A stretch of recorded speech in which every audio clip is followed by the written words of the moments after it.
మొట్టమొదట ఈ శ్రీవాణి కళాశాల యొక్క యాజమాన్యంలో ఉన్నటువంటి నాగేశ్వరరావు గారు మరియు ఫ్యాకల్టీ విజయ్ కుమార్ గారు, టీచర్స్ అందరికీ కూడా నా అభినందనలు, నా కృతజ్ఞతలు తెలియజేసుకుంటాను.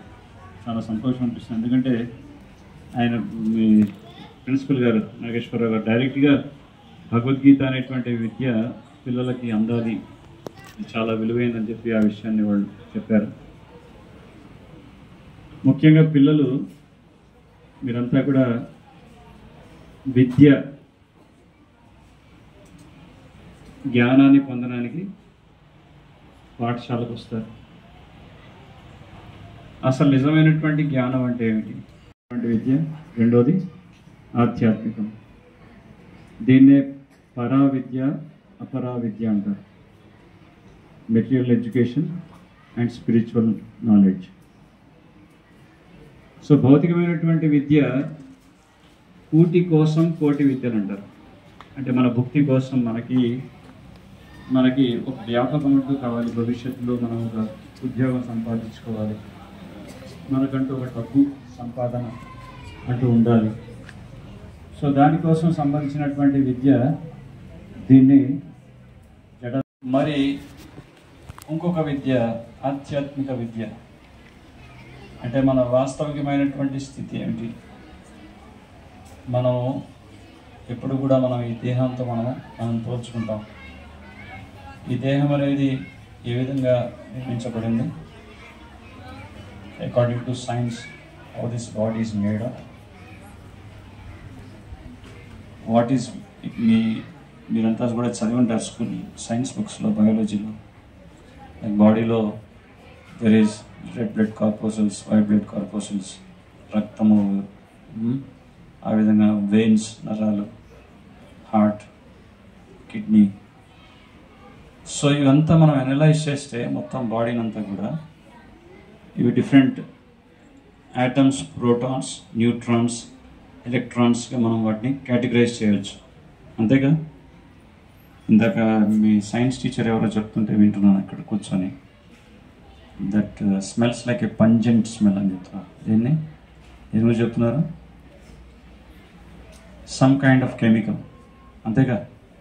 So similarly this body, the outer layer of this body ఎక్స్టర్నల్గా బాగానే ఉంటుంది, కానీ ఒకసారి ఇంటర్నల్గా చూస్తే బాడీలో ఇట్ స్టింగ్స్, బ్యాడ్ స్మెల్ అనేది ఉంటుంది.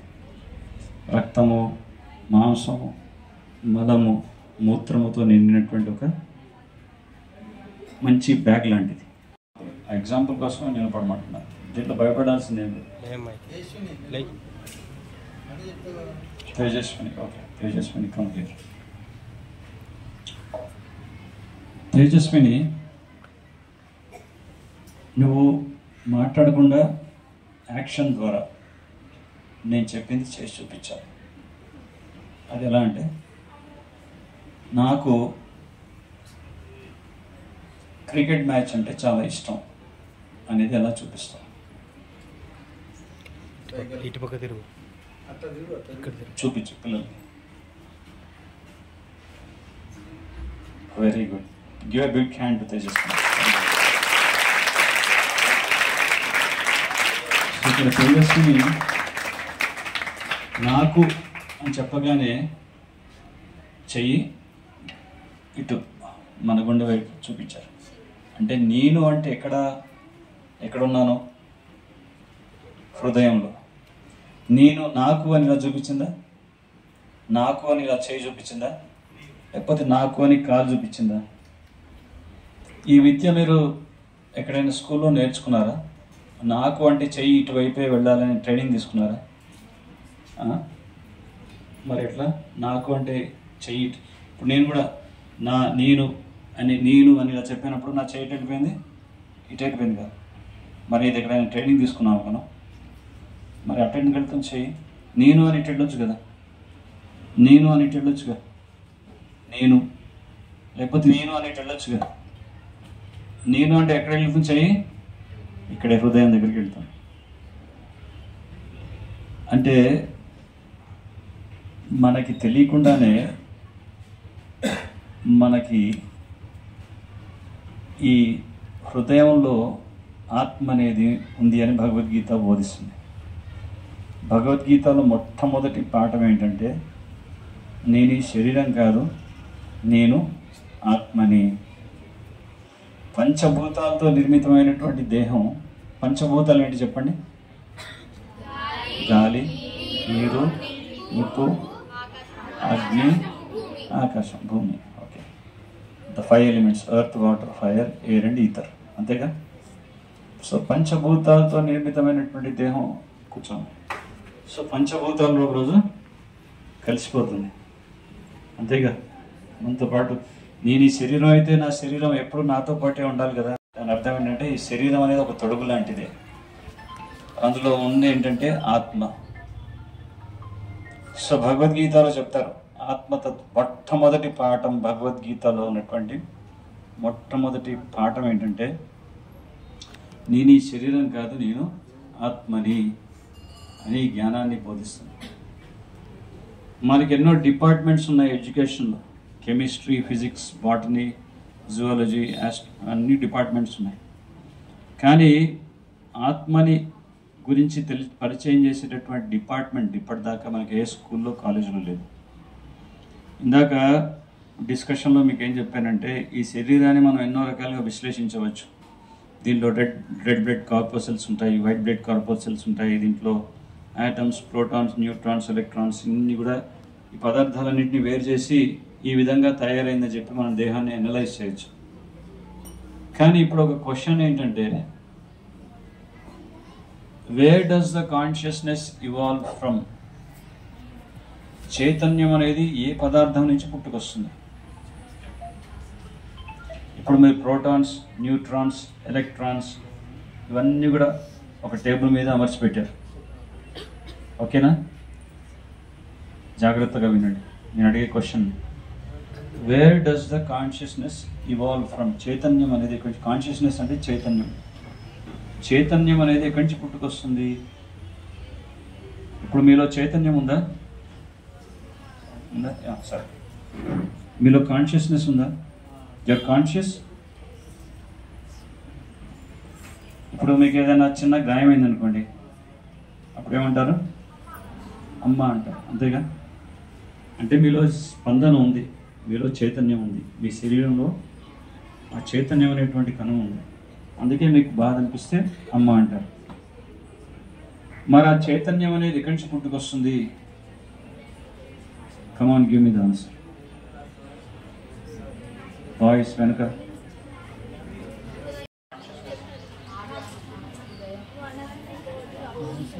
బ్రెయిన్ నుంచి వస్తే, మరి బ్రెయిన్ నుంచి కనుక వచ్చినట్లయితే బ్రెయిన్ ఎప్పటికీ కాన్షియస్ గానే ఉండాలి కదా. You are saying the source, brain is the source మీరు అంటున్నారు.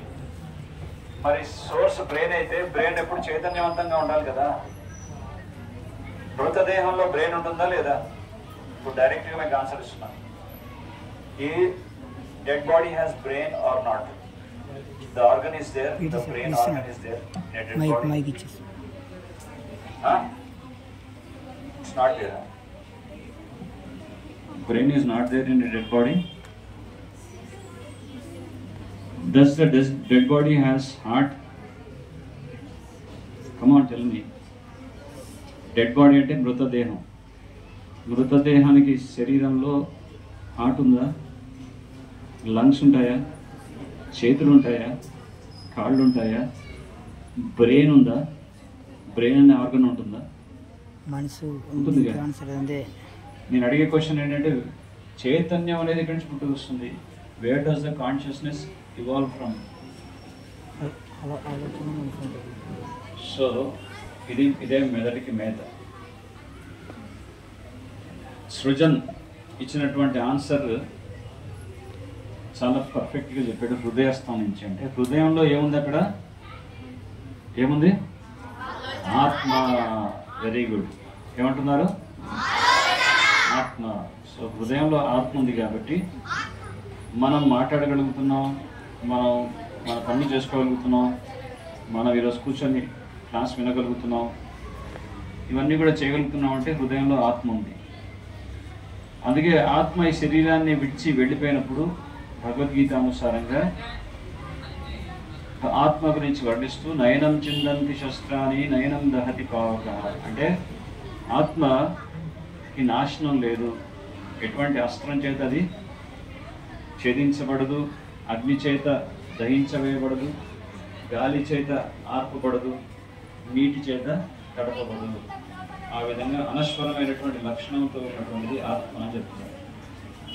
సో ఆత్మతత్వాన్ని బోధించేటటువంటి జ్ఞానం ఎక్కడుందంటే భగవద్గీతలో ఉంది. ఇది మనం అర్థం చేసుకుంటే, ఈ విషయాన్ని మనం ఏ రోజైతే అర్థం చేసుకుంటామో అప్పుడు ఆత్మ సాక్షాత్కారాన్ని పొందినటువంటి వారిని అని అప్పుడు నిర్ధారించవచ్చు. అప్పటిదాకా కేవలం బాహ్యమైనటువంటి ఈ మలమూత్రాలతో నిండినటువంటి దేహాన్ని మాత్రమే సర్వస్వంగా గీతలో ముఖ్యంగా అర్జునుడికి కృష్ణుడు చెప్పినటువంటి మొట్టమొదటి పాఠం. తర్వాత మీరు భగవద్గీత ద్వారా మీ జీవన శైలిని, మీ జీవన విధానాన్ని మార్చుకునేటటువంటి కొన్ని సూత్రాలు మీకు చెప్తాను. అంటే భగవద్గీతలో భగవంతుడు యుక్తాహార విహారస్య, అంటే ఏ విధంగా మనం యుక్తాహార అంటే చక్కటి నియమ నిబంధనల్ని మనం పాటిస్తూ మన శరీరానికి ఎంతవరకు అవసరమో అంతవరకే స్వీకరిస్తూ ఒక డిసిప్లిన్డ్ లైఫ్ మనం ఎలా లీడ్ చేయాలనేది కూడా భగవద్గీత మనకు నేర్పిస్తుంది. భగవద్గీత అంటే ఇది కేవలం ఏదో మనం కాలక్షేపంగా చదివేటటువంటిది కాదు, ఇది చాలా గంభీరమైనటువంటి సబ్జెక్ట్. ఇందాక మీ ప్రిన్సిపల్ సార్ గారు చెప్పారు, నాగేశ్వరరావు గారు ఏం చెప్పారంటే భగవద్గీత అనేటువంటి జ్ఞానం కేవలం అర్జునుడి మాత్రమే కాదు, అర్జునుడి మాధ్యంగా సమస్త మానవులందరికీ కూడా ఈ జ్ఞానాన్ని ఇవ్వడం జరిగింది. ఈ విషయాన్ని మనకి గీతా మహత్యంలో ఉన్నటువంటి ఒక శ్లోకం చెప్తారు, మీరంతా కూడా నాతో పాటు చెప్పండి. శ్లోకం ఒకసారి రిపీట్ చేయండి. గీతా శాస్త్రం ఇదం పుణ్యం యః పఠే ప్రేతాత్మాన్ విష్ణుపాదం అవాప్నోతి భయశోకాది వర్జితః. సర్వోపనిషదో గావో దోక్త గోపాల నందన సుధీర్భోక్త దుగ్ధం గీతామృతం మహత్. ఇందాక మీ ప్రిన్సిపల్ గారు చెప్పినటువంటి ఆ విషయాన్ని ఈ శ్లోకంలో మనకి భగవద్గీత మహత్యంలో చెప్తున్నారు. సర్వోపనిషదో గావో అంటే అన్ని ఉపనిషత్తుల యొక్క సారాన్ని ఆవుతో పోలుస్తున్నారు. సర్వోపనిషదో గావో దోగ్ధ గోపాల నందన అంటే ఆ కృష్ణుడు ఈ భగవద్గీత సారాన్ని అందరికీ పంచుతున్నాడు. పార్థ వత్స, వత్స అంటే దూడ. ఇప్పుడు ఆవు పాలున్నాయి, అవి కేవలం దూడకు మాత్రమేనా? ఆవు పాలు దూడకి, అలాగే మనందరికీ కూడా కదా. సో అదేవిధంగా భగవద్గీత అనేటువంటి ఉపనిషత్తు యొక్క సారాన్ని శ్రీకృష్ణ భగవానుడు అర్జునుడికి ఇస్తున్నాడు. అర్జునుడి మాధ్యంగా అర్జునుడిగా కాకుండా అందరికి కూడా ఇస్తున్నారు, సమస్త మానవాళికి కూడా ఈ జ్ఞానాన్ని ఉపదేశిస్తున్నారు కృష్ణుడు. అర్థమైందిగా? అర్థమైందా? సో భగవద్గీత ఎవరి కోసం? సమస్త మానవుల కోసం. అర్థమైందా? సమస్త మానవులు, మనిషి, నేను మనిషి అని అనేవాడి ప్రతి ఒక్కరు కూడా భగవద్గీత తప్పకుండా చదవాల్సిందే. సో ఈరోజు మనం ఏకాదశ శతవృత్తి అనేటువంటి ఈ అంశం మీద ఎక్కువగా మనం డిస్కస్ చేద్దాం. ఏకాదశ అంటే 11 ప్రామినెంట్ గుడ్ హ్యాబిట్స్, 11 మంచి సూత్రములు.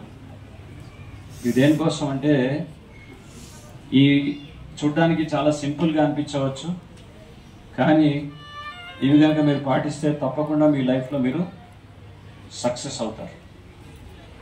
ఐఐటి అయిపోతే పెద్ద మంచి హోదాలో ఉండాలి, మంచి బెస్ట్ క్యాడర్లో ఉండాలి అంటే మీ లైఫ్ని ఈ విధంగా డిసిప్లిన్ చేసుకుంటే అది సాధ్యపడుతుంది. మొత్తం సక్సెస్ఫుల్ 11 సూత్రాలు ఏవైతే ఉన్నాయో దాన్ని బాగా రీసెర్చ్ చేసి ఈ పుస్తకంలో ఇవ్వడం జరిగింది. దీన్ని ఏకాదశి సూత్రవృత్తి అంటారు. సో ఇందులో ఏకహ అంటే ఫస్ట్ గుడ్ హ్యాబిట్. సో దీన్ని మీరు జాగ్రత్తగా ఉండాలి. Early to bed. కావాలంటే మీకు నోట్బుక్స్ ఉన్నాయి ఇక్కడ లేదు, సరే మీరు బ్రెయిన్లో ఫీడ్ చేసుకోండి. ఇది రికార్డ్ కూడా అవుతుంది, తర్వాత మీరు ఇంటికి వెళ్ళి కూడా మీరు మళ్ళీ చూడొచ్చు. Early to bed and early to rise makes a man healthy and wise. So early to rise, బ్రహ్మముహూర్తంలోనే లేవాలి. బ్రహ్మముహూర్తం అంటే 3 AM నుంచి 5:30 AM లోపు ఉన్నటువంటి సమయాన్ని బ్రహ్మముహూర్తం అంటారు. అర్థమవుతుంది కదా? సో ఈ టైంలో మీరు లేచి కనుక మీరు ఏదైనా మీరు సాధన చేయాలనుకుంటే అందులో మీరు ఇమీడియట్గా మీరు పర్ఫెక్షన్ని పొందగలరు. సో ఉదయాన్నే లేవగలగాలంటే ఏం చేయాలి తెలుసా? రాత్రి త్వరగా పడుకోవాలి. టీవీ అని మొబైల్ అని ఇవన్నీ ఆడకూడదు. కావాలంటే బయటికి వెళ్ళి మంచిగా ఆడుకోనండి మైదానంలో. ఎందుకంటే పిల్లలు మీరు ఎదుగుతున్నటువంటి చిన్నపిల్లలు. సో మీరు మంచిగా ఆడితే మీ బాడీ కూడా మంచిగా స్ట్రాంగ్గా ఉంటుంది. సో బయట వెళ్ళి ఆడుకోండి. కానీ ఈ విధంగా రాత్రి దాకా టీవీ చూడడం, రాత్రి దాకా మొబైల్స్లో గేమ్స్ ఆడడం ఇటువంటి పని చేయకండి. మీ హెల్త్ స్పాయిల్ అయిపోతుంది, మీ సైట్ కూడా స్పాయిల్ అయిపోతుంది. సో ఆ విధంగా ఉదయాన్నే లేచిన తర్వాత ఏం చేయాలి? చక్కగా మనం దంతధావనం అంటే పళ్ళు తోముకుంటాం. ఎక్కువగా వేప పుల్ల, పళ్ళ పొడి ఇవి వాడితే శ్రేష్టం. ఎందుకంటే పొద్దున్నే కెమికల్స్ తోటి పళ్ళు తోముకున్నారనుకోండి, ఆ కెమికల్స్ అనేవి మన నోట్లోకి వెళ్ళిందంటే నోట్లోంచి ఒంట్లో కూడా వెళ్తాయి. చాలా ఫ్లోరైడ్ అవి ఉంటాయి దాంట్లో, దానివల్ల హెల్త్ కూడా డ్యామేజ్ అవుతుంది. సో భగవంతుడు ఇచ్చినటువంటి ప్రకృతి నుంచి మనకు అన్నీ ఉన్నాయి. మీకు యుఎస్ అమెరికాలో వాల్మార్ట్ అని ఉంటుంది. అంటే ఇక్కడ మనం సూపర్ మార్కెట్ అంటాం, అక్కడ వాల్మార్ట్ అంటాం. సో ఈ వాల్మార్ట్స్లో నీమ్ స్టిక్స్, వేప పుల్ల, ఒక 4 వేప పుల్ల వచ్చేసి $2 అంటే ఎంత? 140 రూపీస్ మన ఇండియా కరెన్సీ ప్రకారం 4 వేప పుల్లలు. సో మనకు ఉన్నటువంటి సంపదను మనం గుర్తించట్లేదు. చక్కగా రోజుకు ఒక బ్రష్, ఫ్రెష్ టూత్పేస్ట్ భగవంతుడు ఇచ్చిన వరం కదా, చక్కగా వాడుకోండి. ఓకే. సో అలాగే ఉదయాన్నే లేచి స్నానం చేయడం. ఓకే. స్నానం చేసిన తర్వాత మీరు విడిచినటువంటి బట్టల్ని మళ్ళీ వేసుకోకండి. Everyday take fresh bath and wear fresh clothes. ఎందుకంటే మీరు విడిచిన బట్టలు వేసుకున్నారనుకోండి, వాట్ హ్యాపెన్స్? మీరు స్నానం చేసినా దాంట్లో బెనిఫిట్ ఉండదు. అర్థమవుతుందిగా? సో తర్వాత ఇమీడియట్గా మీరు ఏం చేయాలి అంటే మార్నింగ్ ప్రేయర్స్ చేయాలి. ఎంతమంది చేస్తున్నారు ఇక్కడ మార్నింగ్ ప్రేయర్స్ ఎవ్రీడే? చేతులు ఎత్తండి. భగవంతుని ప్రార్థన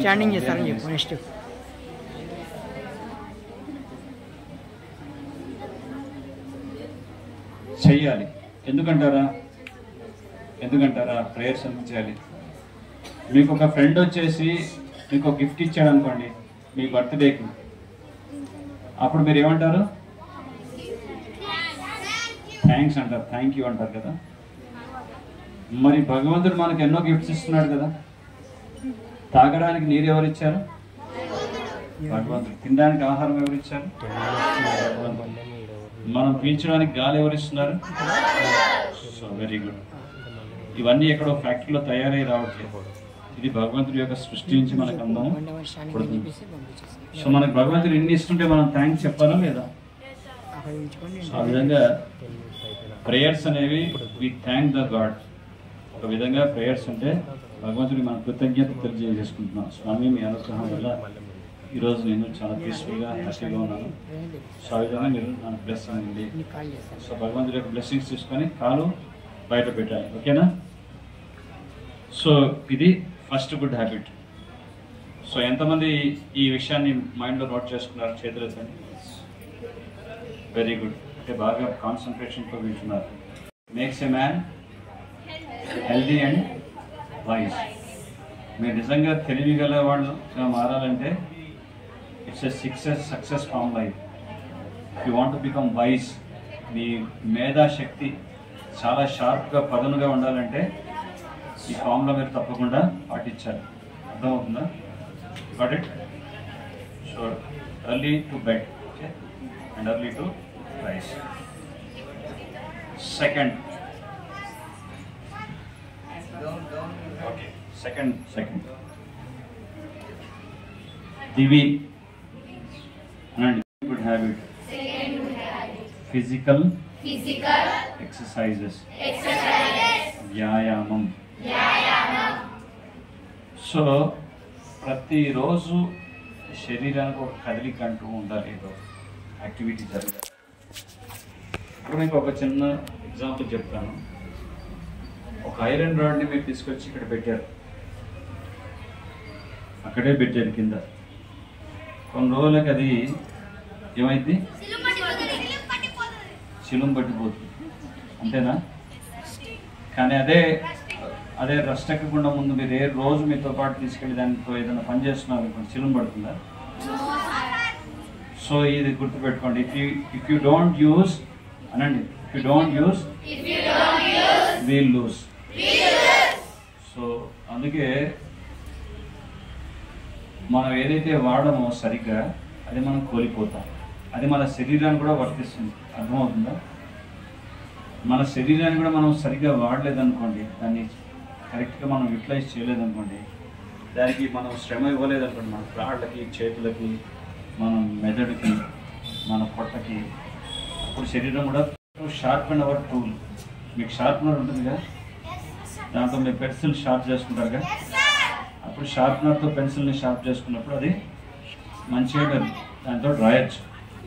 కానీ అదే పెన్సిల్ ముండిగా ఉందనుకోండి, దాంట్లో ఏమైనా పని జరుగుతుందా? ఏముండదు.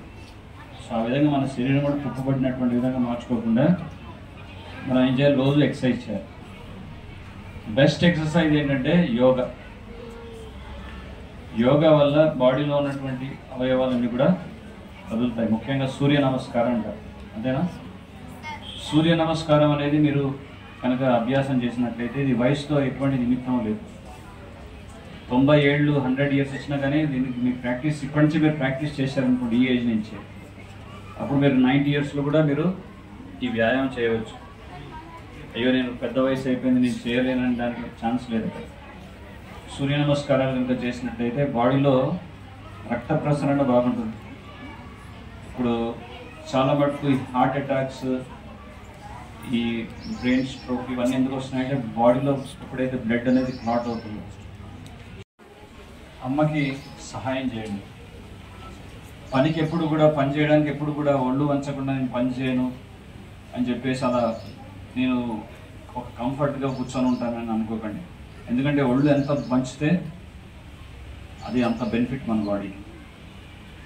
మీరు ఇంట్లో పాత్రలు కడగడం కానీ, ఆ పాత్రలు ఇలా కడుగుతుంటే చేతికి ఉన్నటువంటి కొన్ని చేతుల్లో కొన్ని ఇవి ఉంటాయన్నమాట, మనకి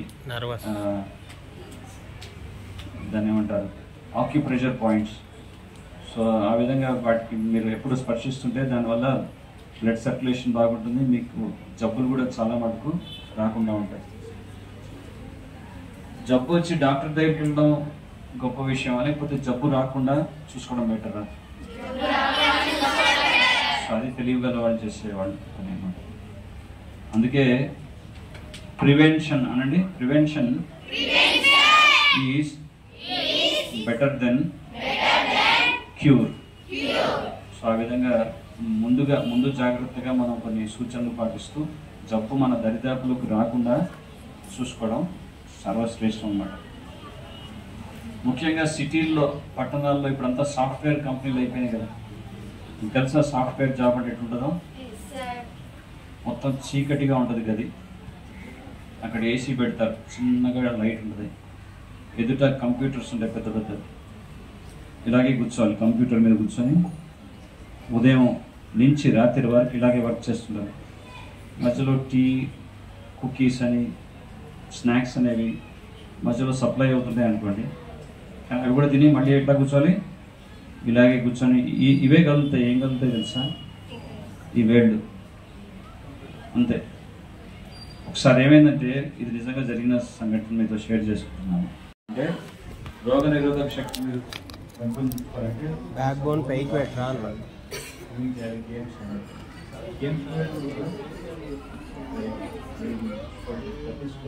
అవకాశం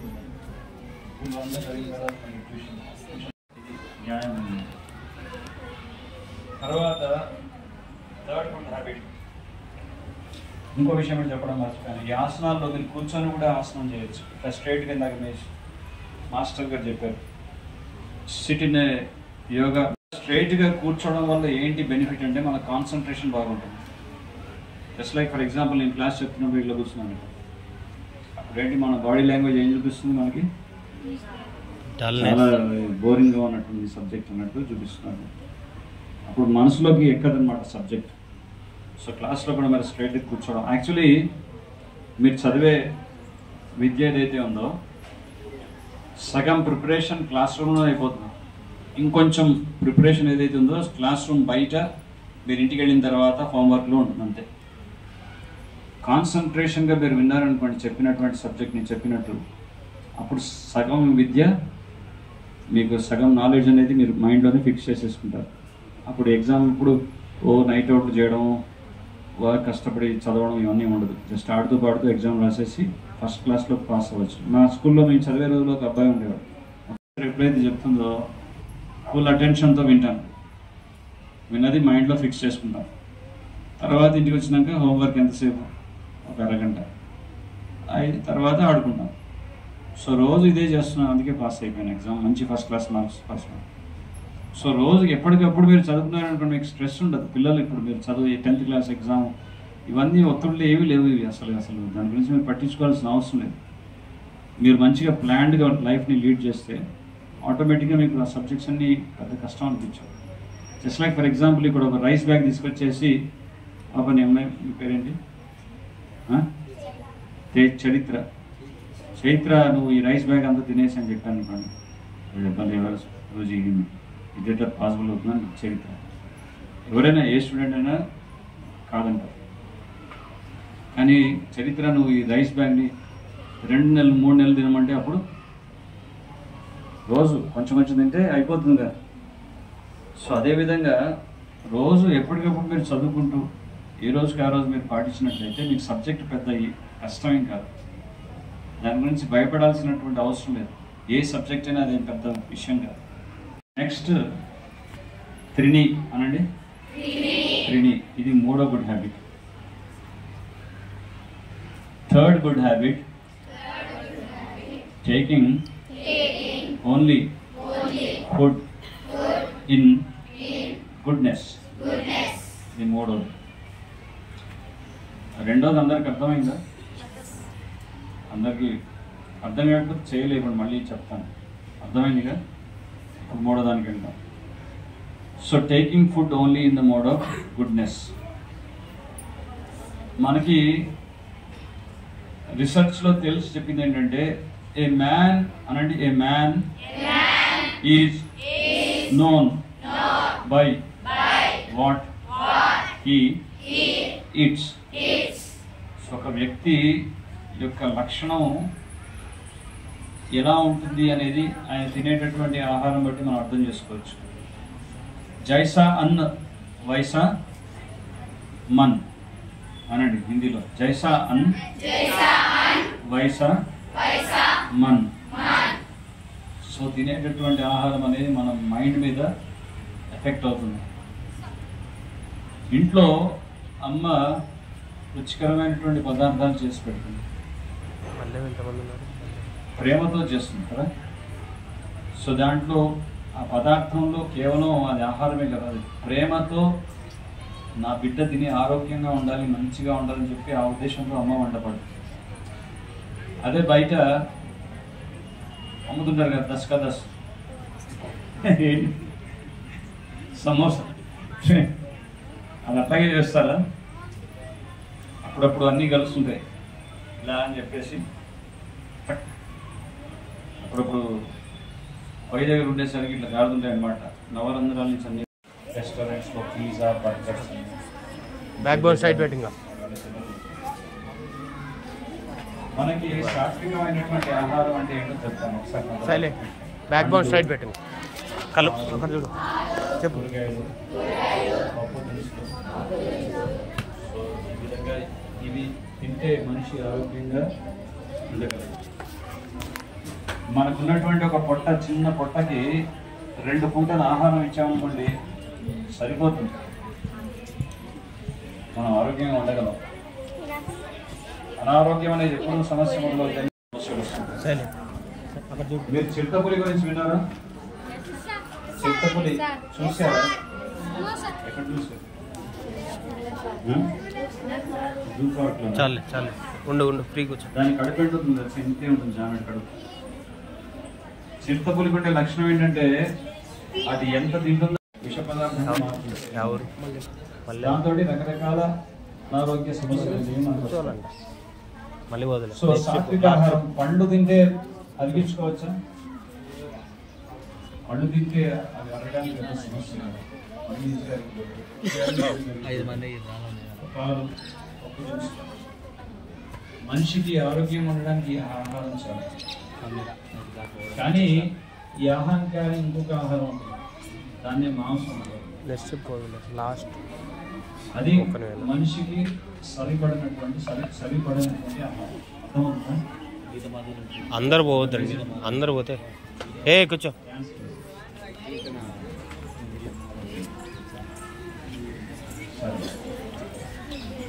సో మాంసం అనేది మనిషికి సరిపడని జరగద్దు, ఉండు కూర్చో. అకార్డింగ్ టు సైన్స్ ఫ్రీ కూర్చో. There are carnivorous animals. విన్నారా ఈ పదం? What is the opposite of carnivorous? Herbivorous. ఎవరు చెప్పారు? Very good.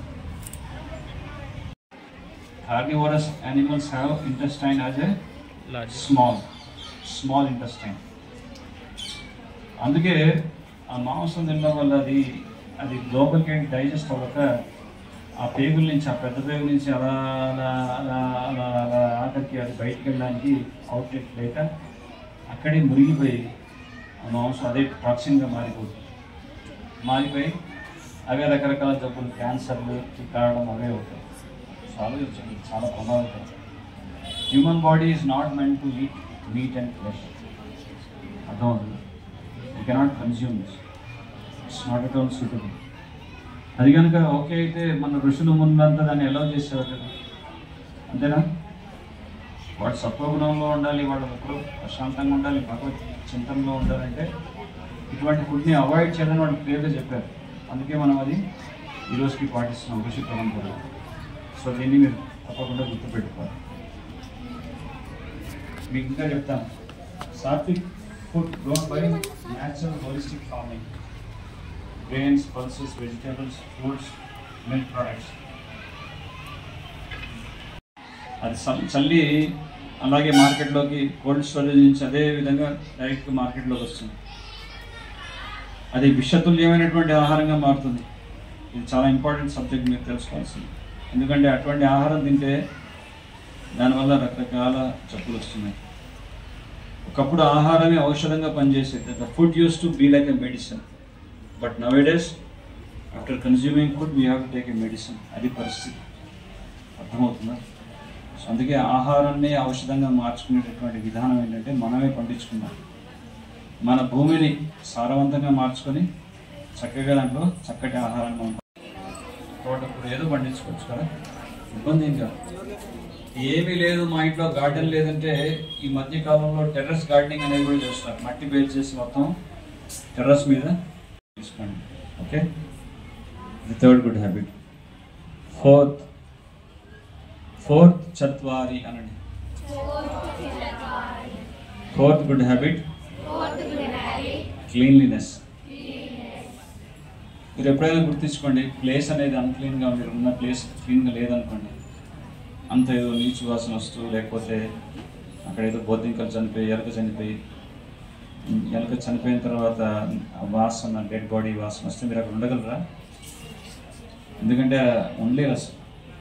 సో మన పరిసర ప్రాంతాలను మనం శుభ్రంగా ఉంచుకుంటూ క్లీన్గా ఉన్న ప్లేస్లో ఉంటున్నాం అనుకోండి, మన మైండ్ కూడా ఎప్పుడు ఫ్రెష్గా ఉంటుంది, క్లీన్గా ఉంటుంది. సో రోజు ఎక్స్టర్నల్గా మనం క్లీన్ అవ్వాలంటే ఏం చేయాలి? స్నానం చేయాలి కదా. కానీ ఇంటర్నల్ క్లీన్, మన మనసుని కూడా క్లీన్గా ఉంచుకోవాలంటే ఏం చేయాలి? ఏం సోప్ వాడాలి చెప్పండి? మీరు ఏం సోప్ వాడతారు బయట స్నానం చేసేటప్పుడు? Mysore sandal soap. So meditation అనేది చేయాలి. నేను ఒక మెడిటేషన్ కార్డ్స్ ఇక్కడ పెట్టాను టేబుల్ మీద. ఈ క్లాస్ తర్వాత ఎవరైతే వచ్చి మేము మెడిటేషన్ చేస్తాం గురుగారు రోజు అని ఒప్పుకుంటేనే కార్డ్ తీసుకోవాలి. రోజు ఒక 10 times చేస్తే చాలు. ఓకే, తర్వాత మీకు కార్డ్ మేము తీసుకోవచ్చు. సో రోజు మీరు ఈ మెడిటేషన్ మీరు చేయొచ్చు, చేయండి. భగవంతుడి యొక్క నామస్మరణ మించినటువంటి మెడిటేషన్ ఏం లేదు. రోజు భగవంతుడి యొక్క నామాన్ని చూపించండి. ఓకే, సో ఈ విధంగా మైండ్ని మనం క్లీన్గా ఉంచుకోవచ్చు. మనసులో ఎటువంటి చెడు ఆలోచనలు రాకుండా మనం మనసుని పవిత్రంగా ఉంచుకోవచ్చు. ఇప్పుడు 5వ గుడ్ హ్యాబిట్ ఏంటంటే పంచహ. 5th good habit self discipline. So self discipline అంటే ఇంటికి వెళ్ళగానే బ్యాగ్ ఎక్కడ పెట్టాలి అక్కడ పెట్టాలి, ఏ వస్తువు ఎక్కడ ఉందో అక్కడ పెట్టుకోవాలి. ఇంటికి వచ్చేసి మీ షూస్ అక్కడ, ఒక షూస్ అక్కడ, ఇంకో షూస్ ఇక్కడ, ఇంకో షూస్, మీ బ్యాగ్ అక్కడ, మీ బుక్ అక్కడ, బాత్రూమ్ దగ్గర ఇట్లా పడేసారనుకోండి, అది అన్డిసిప్లిన్ అన్నమాట. దానివల్ల మన లైఫ్ అంతా కూడా స్పాయిల్ అయిపోతుంది, మనం ఎదగం జీవితంలో. కొంతమందిని చూసాను, మంచి సాఫ్ట్వేర్ హోదాలో ఉంటారు, కానీ వాళ్ళ లైఫ్ స్టైల్ అంతా అన్డిసిప్లిన్డ్గా ఉంటుంది. ఎప్పుడు వాళ్ళ బట్టల్ని వాష్ చేయరు, షూస్ ఎక్కడ ఉంటుంది, ఏదో ఉంటుంది, కొని పెట్టుకుంటారు కానీ ఏది వాడరు. సో అలాగే డిసిప్లిన్ అనేది మనం ఎప్పుడైతే మనం పాటిస్తామో అప్పుడు మనం జీవితంలో పైకి రాగలం. సో సెల్ఫ్ డిసిప్లిన్ అంటే ఎవరో వచ్చి చెప్తే నేను చేస్తాను కదా, ఎవరో వచ్చి మనకు చెప్పేంత మనం వాళ్ళకి ఛాన్స్ ఇవ్వకూడదు. మనంతటి మనమే డిసిప్లిన్ని పాటించాలి. అటువంటి లక్ష్యాన్ని మనం పొందాలనుకోండి, అప్పుడు తప్పకుండా తపస్సు చేయాలి. తపస్సు అంటే ఏంటో తెలుసా? Voluntarily accepting some kind of inconvenience. For example, మిమ్మల్ని ఉదయాన్నే 5ంటికి లేచి స్నానం చేయమని చెప్పాం అనుకోండి, మీకు ఎలా ఉంటుంది? హాయిగా పడుకుంటే ఏంటి వచ్చి రేపు డిస్టర్బ్ చేశారు అనిపిస్తుందా లేదా? కానీ అది వాలంటీర్గా మీరు చేశారనుకోండి, లేదు ఇది నా మంచి కోసం. Early to bed and early to rise makes a man healthy and wise. So నేను వెంటనే పడుకొని ఉదయాన్నే లేస్తాను, ఆ విధంగా నేను చక్కగా బ్రహ్మముహూర్తంలో చదువుకోవడం, మెడిటేషన్ చేశాను అనుకున్నప్పుడు మనసు ప్రశాంతం అవుతుంది. ఏమవుతుంది? ప్రశాంతం అవుతుంది. అప్పుడు మన మైండ్ పీస్ఫుల్గా ఎప్పుడైతే ఉంటుందో అప్పుడు మనకి విచక్షణ అనేది ఎలా మీరు కంట్రోల్ చేసుకోవాలనేటువంటి పద్ధతి మీకు చెప్తున్నాను. మీరు ఎప్పుడైనా ఒక స్ట్రెస్ఫుల్ సిచ్యువేషన్లో ఉన్నారనుకోండి, జస్ట్ మీరు హాయిగా మీరు మీ ఇంటికి వెళ్ళిపోయి ఏదైనా ఏకాంతంలో మీరు ఉంటూ అలా కాస్త నిలబడి, ఇప్పుడు నేను ప్రాక్టికల్గా ఒక మెథడ్ చెప్తున్నాను, ఎందుకంటే నేను కూడా ఇది ప్రాక్టీస్ చేస్తాను కాబట్టి చెప్తున్నాను. సో ఏం లేదు, చేతులు 2 పైకెత్తేసి భగవంతుడి యొక్క నామస్మరణ చేస్తూ డ్యాన్స్ చేయండి. అసలు మీ మనసు తేలికైపోతుంది. You be like so light, like a bird in the sky. అప్పుడు మీరు ఎంతో ఆకాశం అంతా చైతన్యం అంత పైకి ఎదుగుతుంది. సో ఇది ప్రాక్టికల్గా ఋషులు మునులు గొప్ప గొప్ప మహానుభావులు ఇచ్చినటువంటి సూత్రం ఇది. ఇది ఎవరైనా ప్రాక్టీస్ చేయొచ్చు, చేసి చూడండి. ఈ కార్డులో ఉన్న మంత్రమే చెప్తాను, మీకు వేరే కార్డు వేరే కాదు. ఇది దయచేసి రికార్డ్ చేయండి. సో అందరూ ఒకసారి స్టాండప్, దీన్ని వేరే వేరే క్లిక్ చేయండి. సో హాయిగా ఏమీ don't think about anything, just only meditate on this Mantra. Okay, ఈ మంత్రం మీదనే మెడిటేట్ చేయండి. మీ అందరినీ నేను రికార్డ్ చేస్తున్నాను, ఇది మీరు ఖచ్చితంగా ఇంట్లో ఫాలో అవ్వాలి. చేతి చెప్పండి. హరే కృష్ణ కృష్ణ కృష్ణ హరే హరే, హరే రామ్ రామ్ రామ్ హరే హరే, హరే కృష్ణ కృష్ణ కృష్ణ హరే హరే, హరే రామ్ రామ్ రామ్ హరే హరే, హరే కృష్ణ కృష్ణ కృష్ణ హరే హరే, హరే రామ్ రామ్ రామ్ హరే హరే. స్టూడెంట్స్ అందరూ చెప్పచ్చు. Hare Krishna Krishna Krishna Hare Hare, Hare Ram Ram Ram Hare Hare.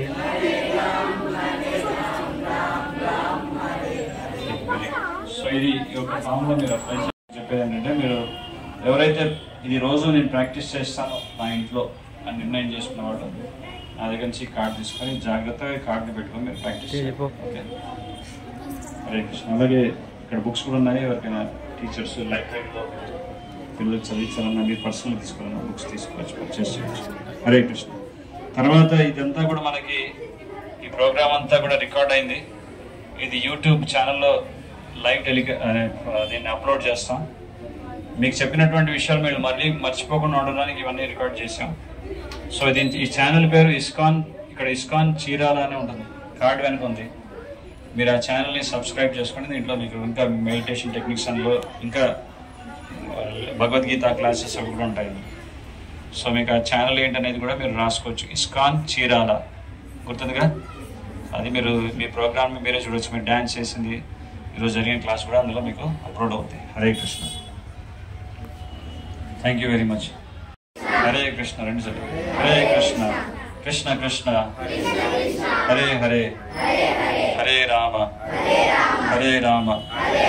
Rama Rama Hare Hare, Hare Krishna Krishna Krishna Krishna Hare Hare, Hare Rama Rama Rama Hare Hare. Thank you very much. Hare Krishna.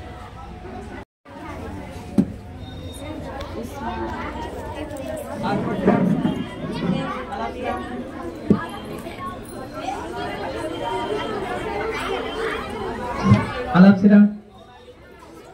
Boys, move back. Boys, 7th class boys, stand up.